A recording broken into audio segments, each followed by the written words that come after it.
भारत से चमड़े का व्यापार दुनिया में मशहूर है। अब ब्रिटेन का मीडिया भारत की चमड़ा कंपनियों पर यूक्रेन युद्ध में रूस की मदद करने का आरोप लगा रहा है। अब आप सोच रहे होंगे कि आखिर भारत की चमड़ा कंपनियां इस युद्ध में रूस की मदद कैसे कर सकती हैं? दरअसल यूके की मीडिया का कहना है कि रूस में उन कंपनियों को भारतीय चमड़ा मिल रहा है जो मिलिट्री के लिए जूते बनाती हैं। ये पहला मौका नहीं है जब किसी ने भारत पर यूक्रेन युद्ध में रूस की मदद का आरोप लगाया हो। इससे पहले पश्चिमी देश अभी तक भारत पर रूस के युद्ध को फंड करने का आरोप लगाते रहे हैं।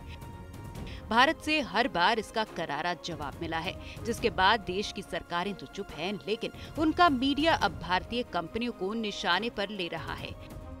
द गार्जियन अखबार ने अपने एक लेख में कहा है कि भारत और रूस के अच्छे संबंध हैं, इसलिए मोदी सरकार ने अभी तक किसी भी तरह से रूस के हमले की आलोचना नहीं की और न ही भारतीय कंपनियां रूस से आयात रोक रही हैं। रूस और भारत के बीच व्यापार में 413% की बढ़ोतरी हुई है। रूस के सस्ते कच्चे तेल के सबसे बड़े खरीदारों में भारत है। रूस भी भारत से उन चीजों को खरीद रहा है जो पश्चिमी देशों से नहीं आ सकते। यूक्रेन के राष्ट्रपति जेलेंस्की भी आरोप लगा चुके हैं कि भारत रूस को पश्चिमी देशों के प्रतिबंधों से बचा रहा है। द गार्जियन की रिपोर्ट के मुताबिक हरियाणा की कंपनी होमेरा टैनिंग रूस को हर महीने 7.3 करोड़ रुपए का चमड़ा और चमड़े का जूता सप्लाई करती है। भारतीय कंपनी के चमड़े के सबसे बड़े उपयोगकर्ता रूस की फुटवेयर कंपनी डोनोबोव और वोस्तोक हैं, जो प्राइमरी तौर पर रूस की सेना को जूते सप्लाई करते हैं।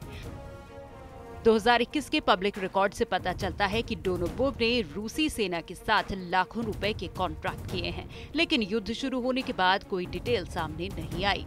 होमेरा टैनिंग के डायरेक्टर ताहिर रजवान के मुताबिक चीन और अन्य यूरोपीय बाजारों की ही तरह रूस भी है, लेकिन युद्ध के बाद से ही डिमांड तेजी से बढ़ी है।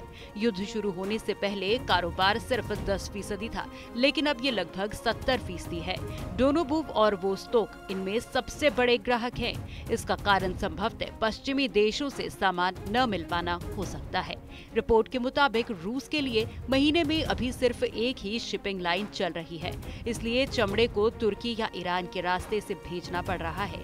ब्रिटेन की मीडिया चमड़ा कंपनियों को रूसी सैनिकों को ठंड के मौसम में जूते सप्लाई करने का आरोप लगा रही है, जिसे वो युद्ध में मदद के तौर पर मान रही है।